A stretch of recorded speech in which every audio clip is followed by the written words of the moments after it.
آج کا جو ہمارا موضوع ہے وہ ہے جنت پر مقرر فرشتے۔ جنت پر مقرر فرشتے کون کون سے ہیں، داروغہ جنت کا نام کیا ہے، اور جنت میں جنتیوں کو جو نعمتیں دی جائیں گی فرشتوں کے ذریعے سے، اللہ رب العزت جو انعام و اکرام فرمائے گا جنتیوں پر، آج کے سلسلے میں انشاءاللہ ہم ان باتوں کو سماعت کریں گے۔ پچھلے سلسلے میں ہم نے آپ کے سامنے جہنم کے فرشتوں سے متعلق بیان کیا تھا، اور آج جنت سے متعلق فرشتوں کا بیان ہم سننے کے لیے جا رہے ہیں۔ چنانچہ نبی کریم صلی اللہ تعالی علیہ وآلہ وسلم کی بارگاہ میں ایک بار حضرت جبریل علیہ السلام حاضر ہوئے، اور نبی کریم صلی اللہ تعالی علیہ وآلہ وسلم سے محو گفتگو تھے کہ اتنی دیر میں جنت سے ایک فرشتہ حاضر ہوا۔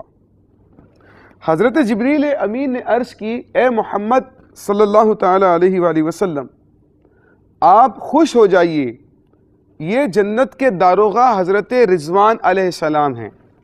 پھر حضرت رضوان علیہ السلام آقا علیہ السلام کی طرف متوجہ ہوئے اور سلام کہا اور عرض کی، اے محمد صلی اللہ علیہ وسلم، رب العزت آپ کو سلام کہتا ہے۔ جب بھی کوئی اللہ تعالیٰ کا عظیم الشان فرشتہ نبی کریم علیہ السلام کی بارگاہ میں حاضر ہوتا ہے تو وہ اللہ تعالیٰ کا سلام لے کر ضرور آتا ہے، خود بھی سلام کہتا ہے اور اللہ تعالیٰ کا سلام لے کر بھی نبی کریم علیہ السلام کی بارگاہ میں حاضر ہوتا ہے۔ ویسے تو یہ اللہ رب العزت کی سنت بھی ہوئی، نبی کریم علیہ السلام کی سنت بھی ہے کسی کے ذریعے سے کسی کو سلام پہنچانا۔ حضرت رضوان علیہ السلام کے ساتھ نور کی ایک ٹوکری تھی جو جگمگ جگمگ کر رہی تھی۔ انہوں نے آپ علیہ السلام سے عرض کی کہ آپ کا رب فرماتا ہے، یہ لیں دنیا کے خزانوں کی چابیاں، یہ آپ کے لیے ہیں، اس کے باوجود جو کچھ آپ کے لیے میرے پاس آخرت میں ہے اس سے مچھر کے برابر بھی کچھ کم نہیں ہوگا۔ جب اس نے نبی کریم علیہ السلام کی بارگاہ میں یہ عرض کی تو میرے پیارے پیارے آقا مدینے والے مصطفیٰ صلی اللہ تعالی علیہ وآلہ وسلم نے کیا ارشاد فرمایا، اے رضوان، دنیا میں میری کوئی حاجت نہیں۔ حضرت انس رضی اللہ تعالیٰ عنہ سے روایت ہے کہ رسول اللہ صلی اللہ تعالی علیہ وآلہ وسلم نے ارشاد فرمایا، یہ بڑی معلوماتی بات ہے، ذرا توجہ سے سنیے گا، کہ جنت سب سے پہلے کس کے لیے کھولی جائے گی؟ چنانچہ حضرت انس رضی اللہ تعالیٰ عنہ روایت کرتے ہیں کہ نبی کریم صلی اللہ تعالی علیہ وآلہ وسلم نے ارشاد فرمایا، سب سے پہلے جنت کے دروازے پر میں دستک دوں گا۔ اللہ تعالیٰ نے جنت تو بنائی نبی کریم علیہ السلام کے لیے ہے، بلکہ جنت تو کیا ہے، اللہ تعالیٰ نے پوری کائنات ہی نبی کریم علیہ السلام کے لیے پیدا کی ہے۔ چنانچہ پیارے آقا صلی اللہ تعالی علیہ وآلہ وسلم ارشاد فرماتے ہیں کہ سب سے پہلے میں جنت کے دروازے پر دستک دوں گا۔ اس پر جب فرشتہ اٹھے گا اور پوچھے گا کہ آپ کون ہیں، تو میں جواب دوں گا، میں محمد ہوں۔ بجایا جائے نا، دروازے پر دستک ہو تو دستک دینے والے کو چاہیے، جب سوال پوچھا جاتا ہے کہ بھئی کون ہے، تو دستک دینے والے کو چاہیے کہ اپنا نام بتائیں۔ ہم کیا کرتے ہیں، ہم کہتے ہیں دروازہ کھولو، اندر سے آواز آتی ہے، کون؟ کہتے ہیں میں۔ نبی کریم علیہ السلام ایک بار دستک ہوئی، پیارے آقا صلی اللہ تعالی علیہ وآلہ وسلم نے استفسار کیا، کون؟ تو باہر سے آواز آئی، میں۔ تو پیارے آقا صلی اللہ تعالی علیہ وآلہ وسلم نے اظہار ناگواری فرمایا اور فرمایا، میں کیا؟ پھر انہوں نے اپنا نام بتایا۔ تو آداب میں سے میرے پیارے اسلامی بھائیو یہی ہے کہ جب آپ کسی کے گھر پر جاتے ہیں اور دروازے پر دستک دیتے ہیں، اندر سے پوچھے جانے پر میں نہیں کہنا چاہیے، دروازہ کھولو میں ہوں، یہ نہیں کہیں، بلکہ اپنا نام بتانا چاہیے۔ یہاں پر بھی وہی سنت ہمیں نظر آ رہی ہے۔ دیکھیے کہ آقا علیہ السلام سے پوچھا گیا کہ آپ کون ہیں، تو آقا علیہ السلام فرماتے ہیں، میں جواب دوں گا محمد ہوں۔ تو وہ عرض کرے گا، میں ابھی آتا ہوں اور آپ کے لیے دروازہ کھولتا ہوں، میں آپ سے پہلے کسی کے لیے نہیں اٹھا اور آپ کے بعد کسی کے لیے نہیں اٹھوں گا۔ یہ فرشتہ ہے ہی اس کام کے لیے کہ جب سلطان دو جہاں صلی اللہ تعالی علیہ وآلہ وسلم جنت کے دروازے پر دستک دیں تو تم نے دروازہ کھولنا ہے۔ اس خدمت کے لیے اس فرشتے کو وہاں پر بٹھایا گیا ہے۔ اللہ تعالیٰ نے اپنے بندوں کو ان کے اچھے اچھے اعمال کا اپنے فضل و کرم سے بدلہ اور انعام دینے کے لیے آخرت میں جو شاندار مقام تیار کر کے رکھا ہے اس کا نام جنت ہے، اور اسی کو بہشت بھی کہتے ہیں۔ جنت میں ہر قسم کی راحت اور شادمانی اور فرحت کا سامان موجود ہے۔ سونے چاندی اور موتی و جواہرات کے لمبے چوڑے اونچے اونچے محل بنے ہوئے ہیں، اور جگہ جگہ ریشمی کپڑوں کے خوبصورت و نفیس خیمے لگے ہوئے ہیں۔ ہر طرف طرح طرح کے لذیذ اور دل پسند میووں کے گھنے شاداب درختوں کے باغات ہیں، اور ان باغوں میں شیریں پانی، نفیس دودھ، عمدہ شہد اور شراب طہور کی نہریں جاری ہیں۔ قسم قسم کے بہترین کھانے اور طرح طرح کے پھل فروٹ صاف ستھرے اور چمکدار برتنوں میں رکھے ہیں۔ اعلیٰ درجے کے ریشمی لباس اور ستاروں سے بڑھ کر چمکتے اور جگمگاتے ہوئے سونے چاندی اور موتی و جواہرات کے زیورات، اونچے اونچے جڑاؤ تخت، ان پر غالیچے اور چاندنیاں بچھی ہوئی ہیں اور مسندیں لگی ہوئی ہیں۔ عیش و نشاط کے لیے دنیا کی عورتیں اور جنت کی حوریں ہیں جو بے انتہا حسین اور خوبصورت ہیں۔ خدمت کے لیے خوبصورت غلام چاروں طرف دست بستہ ہر وقت حاضر ہیں۔ الغرض جنت میں ہر قسم کی بے شمار راحتیں اور نعمتیں تیار ہیں، اور جنت کی ہر نعمت اتنی بے نظیر اور اس قدر بے مثال ہے کہ نہ کبھی کسی آنکھ نے دیکھا، نہ کسی کان نے سنا، نہ کسی کے دل میں اس کا خیال گزرا ہے۔ اور جو جنتی لوگ ہوں گے وہ بلا روک ٹوک ان تمام نعمتوں اور لذتوں سے لطف اندوز ہوں گے۔ آپ کو معلوم ہے کہ جنت کہاں ہے؟ جس جنت کا آپ تذکرہ سن رہے ہیں، کیا آپ کو معلوم ہے کہ جنت کہاں ہے؟ سماعت کیجئے۔ چنانچہ زیادہ صحیح قول یہ ہے کہ جنت 7ویں آسمان کے اوپر ہے، کیونکہ قرآن مجید میں عند سدرۃ المنتہا عندہا جنت المأویٰ فرمایا، یعنی سدرۃ المنتہا کے پاس ہی جنت المأویٰ ہے۔ اور ایک حدیث میں یہ آیا ہے کہ جنت کی چھت جو ہے وہ عرش پر ہے۔ جنتوں کی تعداد 8 ہے۔ ہو سکتا ہے آپ نے تعداد تو سنی ہوگی، لیکن نام ہو سکتا ہے آپ کو معلوم نہیں ہوں گے۔ آئیے ہم آپ کو آج کے سلسلے میں جنتوں کے نام بھی بتاتے ہیں کہ جنتیں 8 ہیں، اور ان جنتوں کے نام کیا ہے یہ سماعت کیجئے۔ چنانچہ پہلی جنت کا نام دار الجلال، دوسری کا نام دار القرار، تیسری کا نام دار السلام، چوتھی کا نام جنت العدن، پانچویں کا نام جنت المأویٰ، چھٹی کا نام جنت الخلد، ساتویں کا نام جنت الفردوس، اور 8ویں جنت کا نام جنت النعیم۔ ان میں سے کئی کے نام قرآن کریم میں بھی مذکور ہوئے ہیں۔ اور جنت کی منزلیں کتنی ہیں؟ حدیث پاک میں ہے جنت کے 100 درجے ہیں، اور ہر 2 درجوں کے درمیان 100 برس کی راہ ہے۔ حدیث شریف میں ہے جنت کے باغات کے بارے میں نبی کریم صلی اللہ تعالیٰ علیہ وآلہ وسلم کا ارشاد ہے کہ جب مومن جنت میں داخل ہوگا تو وہ 70,000 باغات ایسے دیکھے گا کہ ہر باغ میں 70,000 درخت ہوں گے، اور ہر درخت پر 70,000 پتے ہوں گے، اور ہر پتے پہ لکھا ہوگا لا الہ الا اللہ محمد رسول اللہ امت مذنبۃ و رب غفور، اور ہر پتے کی چوڑائی مشرق سے مغرب تک کے برابر ہوگی۔ یعنی جنت کے درختوں کے بارے میں جو آپ نے سنا، تو جنت کے درختوں پر جو پتے ہوں گے ان میں سے ہر پتے پر لا الہ الا اللہ محمد رسول اللہ امت مذنبۃ و رب غفور لکھا ہوگا، اور ایک پتا ہوگا اس کی جو چوڑائی ہوگی وہ مشرق اور مغرب کے برابر ہوگی۔ جنت کی عمارتوں میں ایک اینٹ سونے کی، ایک چاندی کی، اور اس کا گارا نہایت ہی خوشبودار مشک ہے۔ اس کی کنکریاں موتی اور یاقوت ہیں اور اس کی دھول زعفران ہے۔ تاجدار رسالت صلی اللہ تعالی علیہ وآلہ وسلم نے فرمایا جنت میں صبح کے وقت ایک فرشتہ محل کا دروازہ کھٹکھٹائے گا۔ یہ جنتی فرشتے جو جنت میں خدمت کر رہے ہیں جنتیوں کی، جنت میں فرشتہ جنت کا دروازہ کھٹکھٹائے گا۔ خادم پوچھے گا کون ہے؟ اللہ تعالیٰ کی طرف سے آنے والا فرشتہ کہے گا تمہارے سردار مرد یا عورت کے لیے نماز صبح کے بدلے ہدیہ لے کر آیا ہوں۔ چنانچہ وہ دروازہ کھولے گا، فرشتہ داخل ہو کر کہے گا اللہ تعالیٰ تم پر سلام بھیجتا ہے اور تم سے فرماتا ہے تم دنیا میں میری طرف صبح کی نماز بھیجا کرتے تھے تو میں قبول کر لیا کرتا تھا، حالانکہ میں نے تمہیں جزا نہیں دکھائی تھی۔ پھر فرشتہ کہے گا کہ اب یہ ہدیہ اللہ تعالیٰ نے تمہاری طرف نماز صبح کی جزا کے طور پر بھیجا ہے۔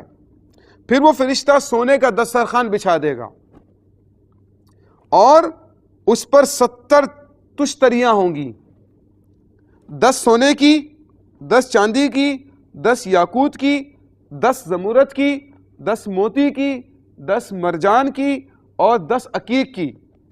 ہر تشتری پر ایسا کھانا ہوگا کہ وہ دوسرے کھانے سے مشابہت نہ رکھتا ہوگا اور اس پر برف سے زیادہ سفید روٹی ہوگی۔ یہ سب اس ذات کی قدرت سے ہوگا جو کسی چیز کو فرماتا ہے کن ہو جا تو وہ ہو جاتی ہے۔ وہ تشتریاں ریشم کے سبز رومالوں سے ڈھکی ہوئی ہوں گی۔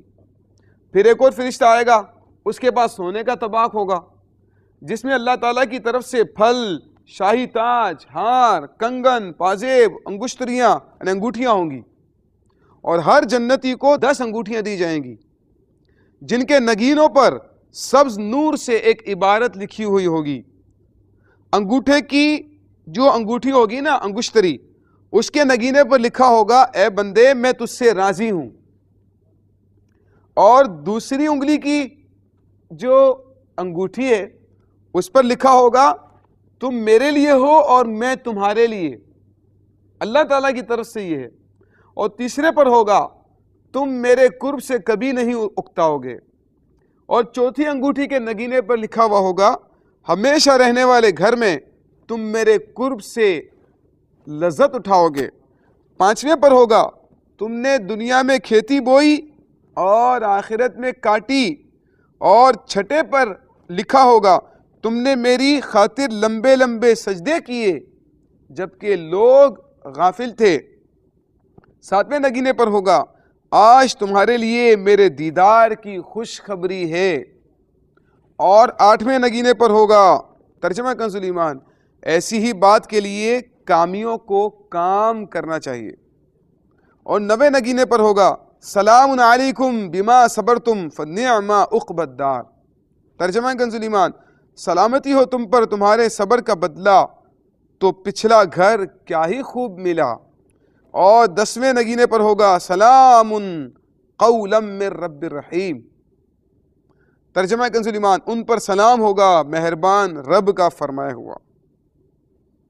حضرت جبریل علیہ السلام ہر مرد عورت کو 10 انگوٹھیاں پہنائیں گے اور 3 کنگن بھی پہنائیں گے، جن میں ایک سونے کا، دوسرا چاندی کا اور تیسرا موتیوں کا ہوگا، اور ہر کنگن پر سبز نور سے لکھا ہوگا لا الہ الا اللہ محمد الرسول اللہ صلی اللہ علیہ وسلم۔ آج تم بغیر دربان اور بغیر وزیر کے اپنی حاجتیں میری بارگاہ میں پیش کرو، اے میرے بندو تم خوب رہے تو جنت میں جاؤ ہمیشہ رہنے۔ پھر ان کے سروں پر عزت کا شاہی تاج رکھا جائے گا۔ جنت کے زیور دھیمی دھیمی اور خوشکن آواز میں اللہ تعالیٰ کی تسبیح بیان کرے گا جس سے سننے والے خوشی سے جھوم اٹھیں گے۔ پھر اللہ تعالیٰ فرمائے گا میرے اطاعت گزار بندوں کو مرحبا، اے میرے فرشتوں اس کو خوشی کے نغمے سناؤ۔ چنانچہ ملائکہ جائیں گے اور ان کے لیے جنت کی گانے والی حور عین کو لے کر آئیں گے۔ یہ وہ لوگ ہیں جو دنیا میں گانے باجے سے پرہیز کرتے تھے، دنیاوی عورتوں کا گانا سننے سے بچتے تھے، دنیاوی میوزک سننے سے بچتے تھے۔ آج ان کا اکرام کیسا کیا جا رہا ہے؟ کہ ان کے لیے فرشتے گانے والی حور عین کو لائیں گے اور ٹہنیوں اور درختوں پر سیٹیاں نصب کر دیں گے، اور ہر درخت کی ہر ٹہنی پر 70,000 جنتی ساز ہوں گے، اور اس کے نیچے سے ہوا چل کر ان جنتی سازوں میں داخل ہو جائے گی، تو ان سے ایسے نغمے سنے جائیں گے کہ جن سے اچھے نغمے سننے والوں نے کبھی نہیں سنے ہوں گے۔ پھر اللہ تعالیٰ حور عین سے فرمائے گا میرے بندوں کو خوشی کے نغمے سناؤ، کیونکہ یہ میری رضا کے لیے دنیا میں گانوں کی آواز سے اپنے کانوں کو بچاتے تھے، اور میرے ذکر اور میرے کلام قرآن مجید کو سن کر لطف اندوز ہوا کرتے تھے، تو تم ان کو اپنی آواز میں میری حمد و ثنا سناؤ۔ حور عین گائیں گی، ساز بھی ان کے ہمراہ ہم آواز ہو کر بجتے ہوں گے، لوگ مقام قرب میں اسے سن کر خوشی سے مست ہو جائیں گے اور بے خود ہو جائیں گے۔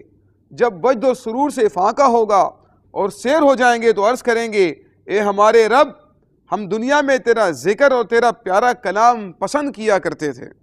تو اللہ تعالیٰ فرمائے گا ہاں بے شک میرے پاس تمہارے لیے وہ سب ہے جس کی تمہیں جنت میں خواہش ہے، اور تم اس میں ہمیشہ ہمیشہ رہو گے۔ پھر اللہ تعالیٰ فرمائے گا اے داؤد علیہ السلام، آپ کی آواز بہت خوبصورت تھی حضرت داؤد علیہ السلام کی، وہ عرض کریں گے لبیک یا رب العالمین، اے تمام جہانوں کے مالک میں حاضر ہوں۔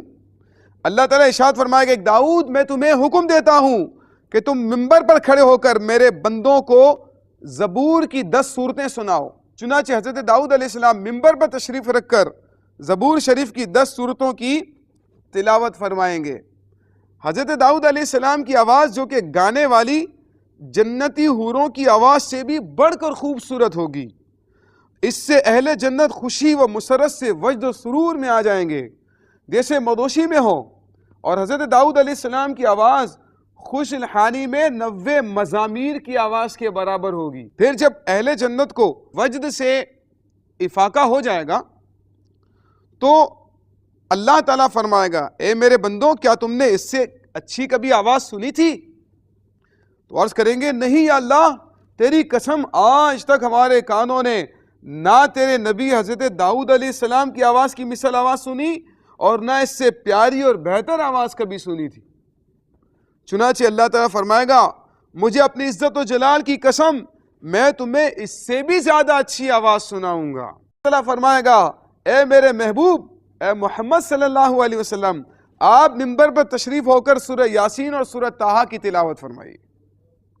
اب میرے آقا علیہ الصلوۃ والسلام سورہ یاسین اور سورہ طٰہٰ کی تلاوت فرمائیں گے، اس آواز کا عالم کیا ہوگا یہ ذرا سماعت کیجیے۔ چنانچہ نبی کریم علیہ الصلوۃ والسلام کی آواز حضرت داؤد علیہ السلام کی آواز سے 70 گنا زیادہ خوش کن ہوگی، اور سارے جنتی، ان کی کرسیاں، عرش کی قندیلیں، ملائکہ، حور و غلماں، بچے سب خوشی سے وجد و سرور میں آ جائیں گے، اور جنت کی کوئی چیز ایسی نہیں ہوگی جو نبی کریم علیہ السلام کی سورہ یاسین اور سورہ طٰہٰ کی تلاوت پر آپ کی آواز کی نغمگی اور حسن سے جھومتی نہ ہو۔ پھر اللہ تعالیٰ ارشاد فرمائے گا اے میرے محبوب بندو کیا تم نے کبھی اس سے زیادہ اچھی آواز سنی تھی؟ وہ عرض کریں گے تیری عزت و جلال کی قسم جب سے ہم پیدا ہوئے ہیں اس سے اچھی آواز یا اللہ ہم نے نہیں سنی، اور اپنے محبوب آقا علیہ الصلوۃ والسلام کی آواز سے زیادہ میٹھی آواز کسی کی نہیں سنی۔ اللہ تعالیٰ ارشاد فرمائے گا مجھے اپنی عزت و جلال کی قسم میں تمہیں اس سے بھی زیادہ میٹھی اور سریلی آواز سناؤں گا۔ پھر اللہ تبارک و تعالیٰ خود سورہ انعام کی تلاوت فرمائے گا۔ جب جنتی اللہ تعالیٰ کا کلام سنیں گے جو کہ آواز سے پاک ہے، لیکن اس وقت انشاءاللہ سنیں گے تو ہمیں پتہ چلے گا کہ وہ کلام کیسا ہوگا۔ جب جنتی اللہ تعالیٰ کا کلام سنیں گے تو وجد اور مستی میں ہوش و حواس کھو بیٹھیں گے، تمام مال و اسباب، پردے، حجابات، محلات، درخت، حوریں، نور کے سمندر بے قرار ہو جائیں گے، باغات جھوم اٹھیں گے، تمام درخت، نہریں کلام عزیز غفار کی مٹھاس سے وجد کرنے لگیں گے، جنت بھی وجد میں آ جائے گی، اس کے ستون خوشی سے لہرائیں گے، عرش، کرسی، ملائکہ سب جھومنے لگیں گے، اور جنت اپنے تمام ساز و سامان سمیت محبت اور شوق سے وارفتہ ہو جانے لگے گی۔ اور اس کے بعد اللہ تعالیٰ اپنے بندوں کے درمیان حائل حجاب پردہ اٹھا دے گا اور فرمائے گا میرے بندو میں کون ہوں؟ لوگ عرض کریں گے تو اللہ ہمارے رزق کا مالک ہے۔ اللہ تعالیٰ فرمائے گا میرے بندو میں سلام ہوں، سلامتی دینے والا ہوں۔ تم مسلمان ہو، میں مومن ہوں، تم مومنین ہو، میں حبیب ہوں، تم محبین ہو۔ یہ میرا کلام ہے، تم اسے سنو، یہ میرا نور ہے، تم اسے دیکھو اور میرا دیدار کرو۔ اس وقت سب جنتی اللہ تعالیٰ کا دیدار بغیر واسطے اور بغیر حجاب کے کریں گے۔ جب اللہ تعالیٰ کا نور ان کے چہرے پر پڑے گا تو ان کے چہرے نور سے جگمگا اٹھیں گے اور اللہ تعالیٰ کے دیدار سے وہ لطف اندوز ہوں گے، اور 300 سال تک اللہ تعالیٰ کا وہ دیدار نظر جما کر کرتے رہیں گے، اور دیدار کی بے انتہا لذت کی وجہ سے ان میں سے کسی کو طاقت نہ ہوگی کہ وہ پلک بھی جھپکے۔ 300 سال تک اللہ تعالیٰ کا دیدار کرتے رہیں گے بغیر پلک جھپکے۔ وہ اپنے دیکھنے کی لذت سے اس کے جمال میں محو اور گم ہو جائیں گے، اور ان کی نگاہیں اللہ تعالیٰ کی صفت کمال پر جمی ہوں گی۔ اللہ تعالیٰ لذت بھرے خطاب کے ساتھ انہیں مخاطب فرمائے گا، السلام علیکم اے میرے محبوب بندو، آج تم جتنا چاہو مجھ سے فیض حاصل کرو اور خوب سیراب ہو جاؤ، تمہارے لیے حجابات اٹھا دیے گئے ہیں۔ پھر اللہ تعالیٰ ہر مرد و عورت کو ایک ایک انار عطا فرمائے گا جس کا چھلکا سونے کا ہوگا، اس کے اندر انار کے دانوں کی جگہ کئی اقسام کے رنگ برنگے حلے ہوں گے، ایک حلہ سبز، ایک زرد، ایک سفید اور ایک حلہ سونے سے کڑا ہوا ہوگا۔ پھر اللہ تعالیٰ اپنے بندوں کے درمیان حجاب کو حائل کر کے ارشاد فرمائے گا، اے میرے بندوں اپنے ٹھکانے پر چلے جاؤ، میں تم سے راضی ہوں اور میں نے تمہارے حسن میں 70 گنا اضافہ کر دیا ہے۔ صلو علی الحبیب صلی اللہ تعالی علی محمد